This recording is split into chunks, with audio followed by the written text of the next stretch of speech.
Welcome to week 28 of Beloved Blackness. I'm Dr. B. I'm coming with our 28th vlog episode a few days earlier than I usually would record one, as it's August 20th, 2019, which is the 400th year anniversary of documented enslaved Africans arriving in Virginia in the Americas. And I want to speak to kind of the psychological impact, a little bit to the psychological impact of what enslavement, particularly chattel slavery, has done. So I've said many weeks back, about distinguishing the difference between chattel slavery and other forms of slavery. And it's the dehumanization process that chattel slavery incorporated that really captures Dr.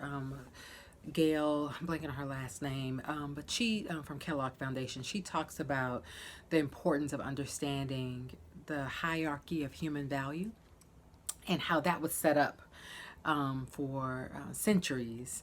And it manifested in terms of the ways in which white dominant class enslavers perpetuated the myth of black inferiority, immorality, intellectual deficiency, that we would be then threats. We would then be perceived as needing to be weaned from our ignorant ways, that somehow enslavement was rescuing us from how primitive and how savage we were as people, because look at how they were back in Africa, right? They were savages, they were brutes, they were just a little bit above the apes and as close to them as you can imagine. So that dehumanization and objectification process that came out of enslavement continues to impact us now. And one way that I'm thinking about that is when we focus on wanting to prove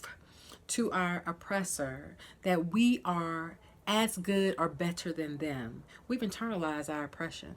We aren't coming from a place of congruence in terms of knowing who we are as people of African descent. We're actually responding in reaction to the oppression.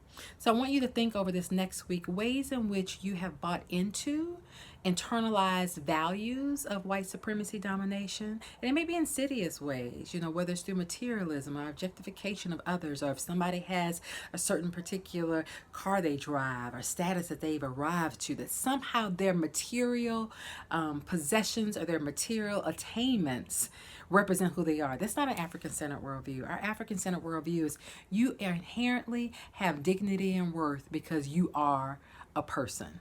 Because that dignity and worth comes from being someone who has the divine already in them, because God didn't create anything that didn't have dignity or didn't have worth or value. So reflect on our ancestors who were brought to these shores, were kidnapped and brought to these shores and forced labor among so much other degradation and dehumanization for the profit of material gain. And think about ways in which that may still find its expression within your personal life as well as your family system. Until next week.